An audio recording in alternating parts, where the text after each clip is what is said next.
All right, so look, let me talk to y'all for a second. I've been on the phone with Uncle Bernie all week. And yes, when I say Uncle Bernie, I mean Bernie Sanders. I've been getting phone calls all week. He's been texting me. He's been emailing. He even hit me in my DMs on Instagram. And Uncle Bernie is sick of y'all. If I may use his words, I think he said, Nix, I'm sick of this shit. People just using my face as a joke, saying I was on my way to go pick up my prunes from the fresh market and the inauguration just to stop there. And I said, Bernie, I know, man. I know. You had on your nice hemp knit gloves and, you look like you were very comfortable. You had on your mask and you were protecting yourself. And yeah, I get it, Bernie. I get it. And Bernie's mad at y'all. Bernie's a little sick of it. From looking out to seeing all the memes. Y'all putting Bernie in the damn Megazord. Y'all done put Bernie in the Wu-Tang Clan. I done seen Bernie in Hamilton and Chicago. I done seen Bernie. I see Bernie in the Mandalorian. I seen Bernie in the Millennium Falcon. It's not funny, okay? So I'm asking y'all so I can quit getting texts in the middle of the night, because he keeps sending them to me every time y'all make one. So please, for the sake of my sanity, y'all leave Bernie alone, okay? Y'all gotta cut that out. Y'all played way too much on Al Gore's internet, and it's not funny anymore. All right, y'all need to stop. It's not fun. It's not funny. It's not funny anymore. Y'all cut that. Y'all quit playing with Uncle Bernie, okay? Y'all stop. Ladies and gentlemen, blurs and nerds, freaks and geeks, this is Do You Speak Geek, episode 62.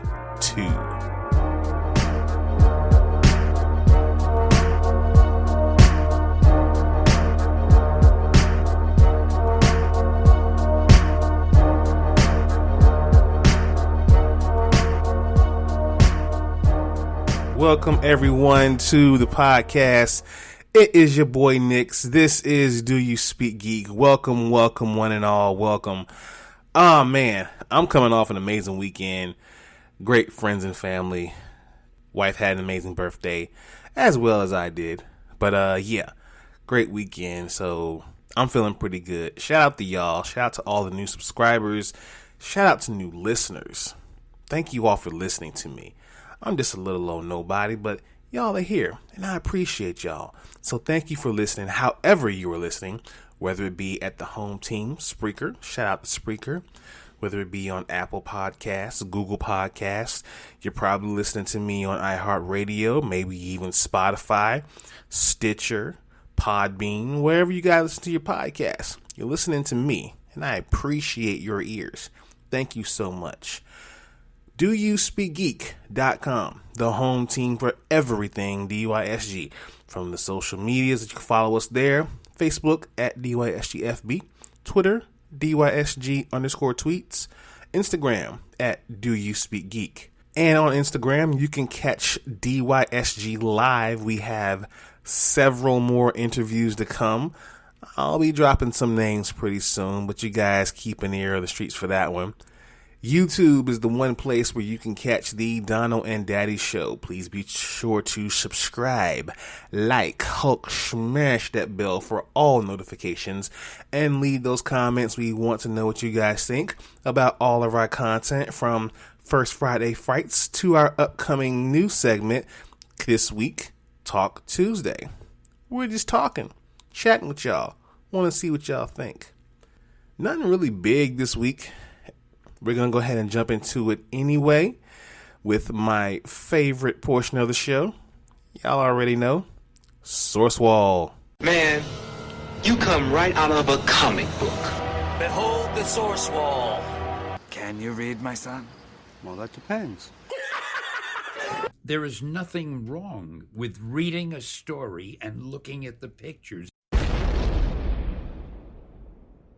Enough said, Stan. Let's jump right into it. The pull list this week, we've got King in Black 3. This has been an amazing book. Donny Cates, you've been doing your thing. After last issue's shocking finale, the heroes of the Marvel Universe are reeling. Outgunned and outmanned, but never outdone, they unite and face Null, god of the abyss, as he ensnares the planet in the darkness of his reign. This book is amazing. That's all I can say. This book is dope. Please go get this book if you have not yet. Future State number 1 for Nightwing, my boy. Batman is gone. Now Nightwing has taken on the mission of keeping the citizens of Gotham City safe from the Magistrate. But to do that, he'll have to stay one step ahead of the Magistrate. And you know things have gone bad in Gotham when the safest place for Dick to hide out is the abandoned Arkham Asylum. When Nightwing gets a visit from a mask claiming to be the new Batman, does he fight like one? Maybe you guys check that out and read it for yourselves. Does Dick win? Who knows? The Other History of the DC Universe number 2. I have enjoyed this series so far. Before the new Teen Titans, there were the original Teen Titans. In the tumultuous 1970s, in an America that was very different than today, but in many ways all too familiar, the trials and tribulations of these young heroes were witnessed by two of DC's first black superheroes, Karen Beecher Duncan, better known as Bumblebee, and Maul Duncan. Even if their versions of their events are often at odds. And across that decade, they fought for their seats at the Titans table while joining the battle against injustice. This one was dope. This one is going to get even better. I'm really waiting for the series to come to a full ombus. I'm definitely going to buy that one. Absolutely. Definitely going to be one for the collection. And finally, we have Crimson Flower number 1 from New York Times best-selling mind MGMT creator Matt Nitt and Matt Lesniewski. Comes a brand new mind-altering journey through Russian folktales, trained assassins, and government conspiracies. Sounds like America. After losing her family in a violent home invasion, a woman uses folk tales to cope. In a blood-soaked journey toward revenge, she tracks down the man responsible for her family's deaths, only to discover a startling government plot to weaponize folk tales and use them to raise children into super assassins. Ooh. So by telling them a story, they become assassins? Or do I have that wrong? Check out that book if you want to. You won't be disappointed. Crimson Flower, number 1.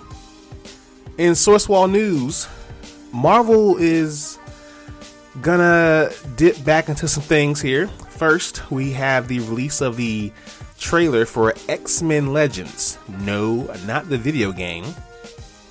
As the trailer teases, X-Men fans are about to get closure on one of the longest running mysteries in the series. After decades of clues and conspiracies, the secrets of the Summers family lineage will finally be revealed in X-Men Legends number 1 on sale this February. Chris Claremont and Fabian Nikazi will both be returning for X-Men Legends, helping to settle the mystery of the third Summers brother that began back in the 1990s. Now, fans know that Scott Summers, aka Cyclops, and Alex Summers, aka Havoc, are brothers, but the identity of the third brother, and likely very powerful Summers brother, was left unanswered after the Legacy virus in the 90s X-Men comics. During that arc, Mr. Sinister at one point tells Cyclops that he does not want him or his brothers, plural, succumbing to the virus, as the Summers bloodline has long been Sinister's obsession and pet project. in the trailer, Adam X will be returning for X-Men Legends, and along with him, he will get threads of X-Men mythology that connect Adam with the Summers, the Shi'ar Empire, the Starjammers, Eric the Red, Sinister himself, Gambit, Cable, and of course Gabriel Summers, aka Vulcan, who was established as the third Summers brother back in the 2000s. This book is I think it's gonna be an interesting take on what they're doing here. When I first read the premise, I was like, well, wait a minute, that's already Vulcan. So how can there be a mystery of the third brother when we already know who the third brother is? But I'm a comic nerd. I trust Chris Claremont, and let's see what we can do. Another arc coming from Marvel is a familiar one, Heroes Reborn. Now, Marvel shocked everyone when they announced this, but outside of a logo, we really didn't have any context. Now we're at least starting to get a few more details, namely in the form of some new characters that will be showing up in the storylines. So far, we've gotten a few characters. We see combinations of these hybrid mashup characters. Some of the mashups include Juggernaut and Doctor Doom, Scarlet Witch and the Enchantress, Vision and Darkhawk, Spider-Woman and Captain Marvel, and Squirrel Girl and Nova. Now, for those unfamiliar with Heroes Reborn, it took place after a fateful battle with Onslaught, messed a lot of people up, and killed a lot of heroes. For those who don't know who Onslaught is, he is the combined consciousness of Professor Charles Xavier and Magneto. I understand that can be hard to grasp. Go get the graphic novels. All will be revealed. They would give their lives to defeat him. This was, I believe, the Fantastic Four, a few of the Avengers, including Hulk. And I also want to say it involved, but mainly most of the Avengers and the Fantastic Four perished in that fight with Onslaught. Now, it was during this time the Avengers and Fantastic Four were removed from the regular Marvel Universe for about a year, leaving other teams like the Thunderbolts and the X-Men to fill the void. Though thought dead, Marvel heroes would later return to the regular universe, though some changes and redesigns that at that time were not as well received as Marvel would have hoped. It was definitely not well received. I remember that very well. But hopefully this time around, Marvel will do their thing and it'll be great. Let's watch this. Watch this, y'all. Thunder! Thunder! Thunder! Lannister always pays his debts. Whoa, dude. I am the villain of the story. Alright guys, check this out. We got the Godzilla vs. Kong debut trailer. And man, it was a beauty. The final film in Legendary's Monsterverse quadrilogy, I think that's a word, right? Has been in the works for quite some time and has essentially been sitting on the shelf for several months, as its release date has been changed around about 5 times over, but of course we all know why. But this most recent shift was for the better, and it was confirmed that Godzilla vs. Kong will be released on March 26th, rather than its original scheduled date for May 21st, both in theaters now and HBO Max on the same day. We all know the premise: in a new world where man and monster must now coexist, Monarch must lead the way to a prosperous future alongside the Titans, keeping humanity in check. However, rival factions that want to manipulate the Titans for war begin to rise under the guise of a nefarious conspiracy, threatening to wipe out all life on the planet. Meanwhile, on Skull Island, strange seismic activity draws the attention of Godzilla and Kong alike. Now, I didn't have any problems at all with this trailer. I didn't have any problems at all with the way Kong looked, with his size, because I know people were saying how like his size looks different, or he's bigger, like he's not supposed to be that big. Like you know what, you're right, because the giant monkeys that I've seen definitely don't look that big. It's a movie. Just enjoy it. Can we just enjoy something this time? Is that too much to ask? Maybe it is, but I'm hopeful. CW TV trailers. A lot of those kind of dropped, but one here at DYSG kind of stood out. And we're just about a month away from Superman and Lois making their way to the CW. The characters at the forefront of the network's new Superman and Lois series have already appeared in the Arrowverse before, but now they're getting their own show in February, and it's going to be a 2-hour debut. Now, we saw the trailer here, and a lot of questions were answered, and some were even raised. Definitely, this is a time where Superman and Lois have retired. To the trailer, it may have looked like they've been fired from the Daily Planet. We also see that we have Superman's 2 sons, teenagers by the way, and for some reason they don't know that their father is Superman. That would be something I'd want to tell my kids from the word go, but hey, I'm me and they're them.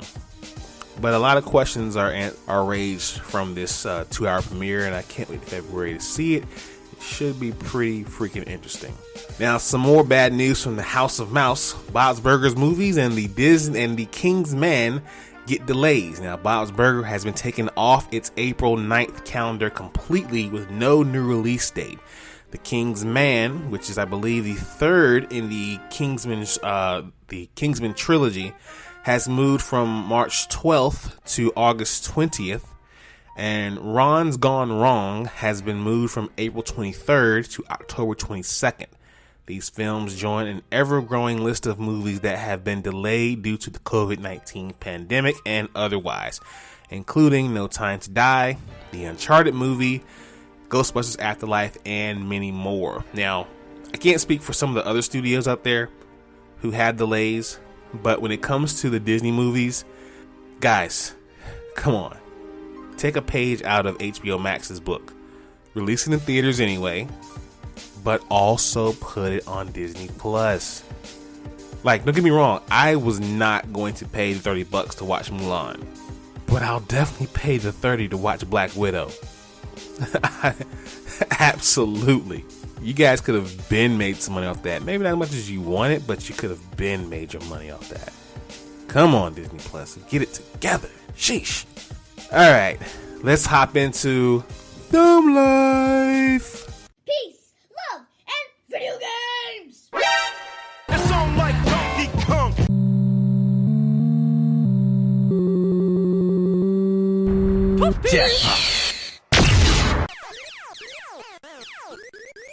Batman is playing Galaga.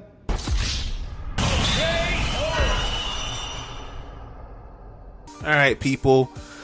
Resident Evil had a Village demo release and also more info during a showcase. Now, Capcom's first Resident Evil showcase of 2021 covered a lot of upcoming projects in the long-running franchise. One of the biggest announcements from the showcase was the Capcom confirmed Resident Evil Village release date coming to PS5, Xbox Series X, PC, PS4, and Xbox One on May 7th. Additionally, there will also be a demo, but that went to PS5 owners exclusively with the Maiden demo.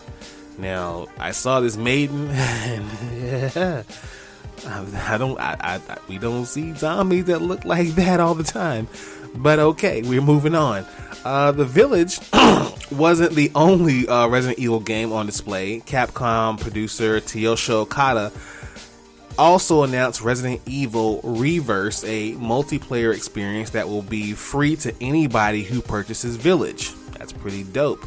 Reverse will have beta tests for re-ambassadors soon, but be sure to check out some of the initial playable character reveals, gameplay, and more from the Reverse from the showcase.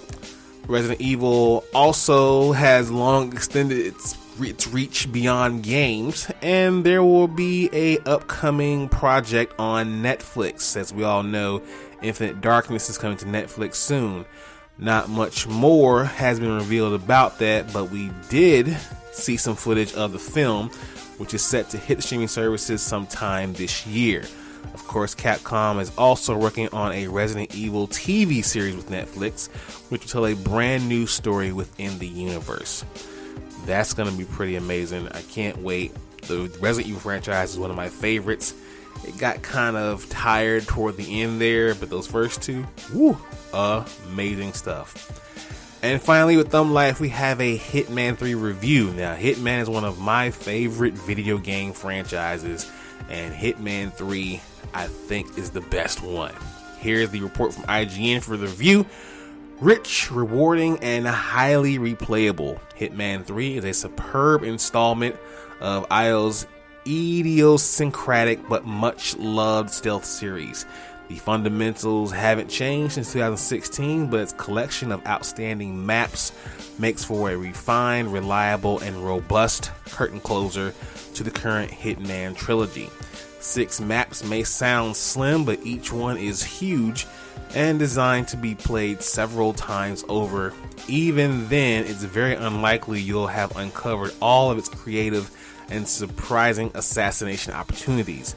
There really isn't a weak one in the bunch. The bar-coded butcher has made a lot of appearances over the past 20 years, but Hitman 3 is definitely one of his best. Please check this out. Agent 47 gets busy in this game. But while he gets busy in this game, I'm gonna get out of here. Thank you all so much for listening. Please, please, please follow the content, subscribe to the content, listen to the content. Let me know what you think about that content. Visit the website, doyouspeakgeek.com. Follow us on social media, Facebook, Twitter, and Instagram. Check us out on YouTube. Be sure to like, subscribe. Please subscribe, and Hulk smash that bell for all notifications.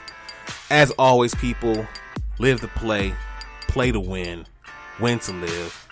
I speak geek. Do you speak geek?